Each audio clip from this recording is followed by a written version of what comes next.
So as we all know here at Speedtech, we are known for our extreme setup, which gives you the huge tires up front, all the full steering and everything. We have our Pro Touring setup, drag race subframes. We offer a ton of products, but we also offer a whole bunch of add-on products to the stock setup. We know that not everybody wants to strip everything down into a full new chassis, and so we want to be able to offer you something that's better than what came out of the factory. As we know, the stamped control arms, they're garbage. They've got tons of play in them. Chassis like this A-body, they've got so much twist in them, it looks like me trying to dance at junior prom, and that's not a pretty thing.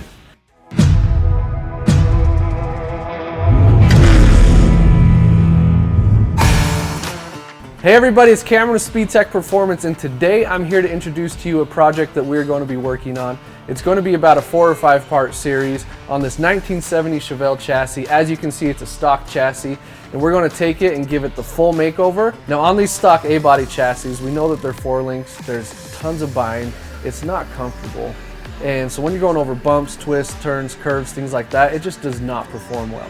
When you have these issues with the suspension, you lose connection with the road. And we like to drive these cars because we want to feel connected. We want to feel that vintage feel, but we want to do it safely. So when we've designed our control arms, they're strong tubular control arms. They're going to take you where you point the car. And as we all know, on this A-body chassis with the rear end, the 4-link, there's no movement in it. And so when you go over bumps, curves, turns, and twists, you get a lot of bind. The way that we've designed our 4-link is the arms actually articulate within themselves, giving you a nice bindless motion, which also turns into more comfort and better performance. Now with our 4-link setup, it's not going to give you as good of performance as say like our torque arm or our independent rear suspension, but this is going to be a much more cost-effective way to get you introduced to the Pro Touring setup. So as you can see, we've got the body removed from the chassis, so the next step on this project, we're going to get the engine, transmission, brake lines, fuel lines, rear end, all the stock suspension removed so we can get this out to sandblast. So let's go ahead and get this project started.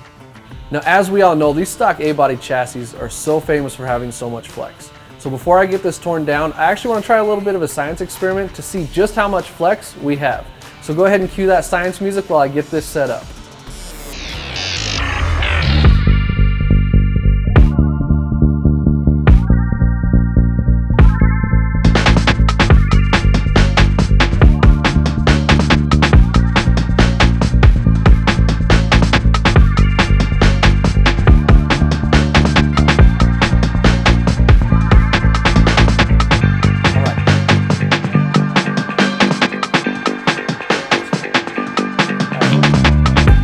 Alright, so in today's special edition of Science with Cameron, what I've done is I went and robbed our machine shop of 140 pounds of billet.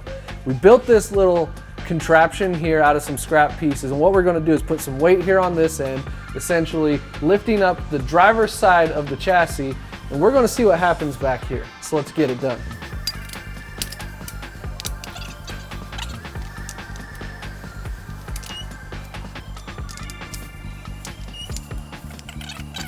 So as you can see, I've got 140 pounds of billet aluminum stacked up here, and that frame is lifted quite a bit. Now, we have a ruler here to do the exact measurement, but watch this.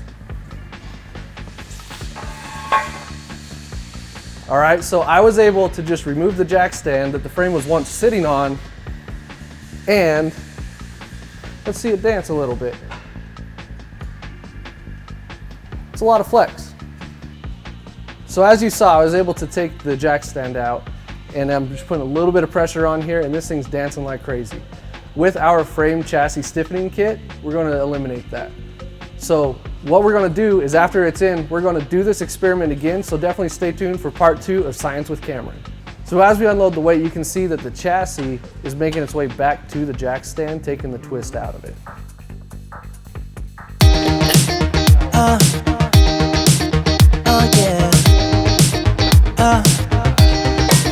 She's like a fantasy, but way too real for me.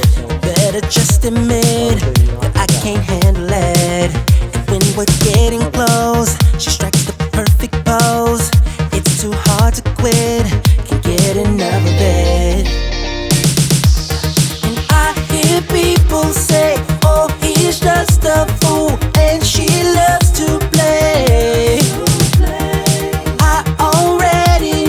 She's forbidden fruit. I need to stay away.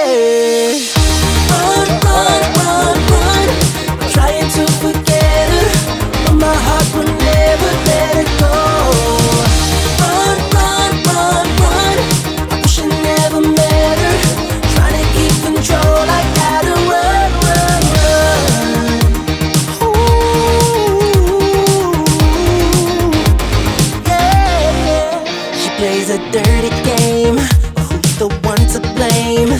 Better just admit that I can't handle it. When she hits me up, I know that this must stop, but it's too hard to quit.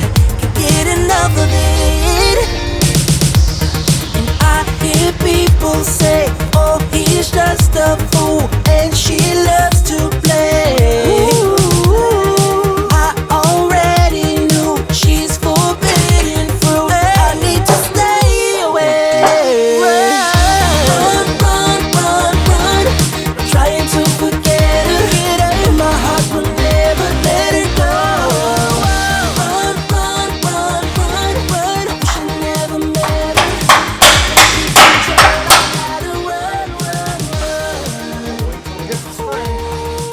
Pop the full spring out.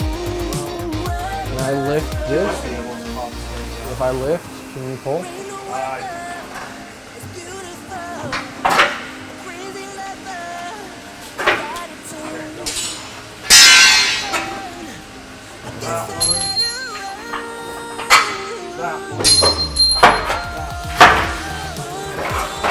And there's that.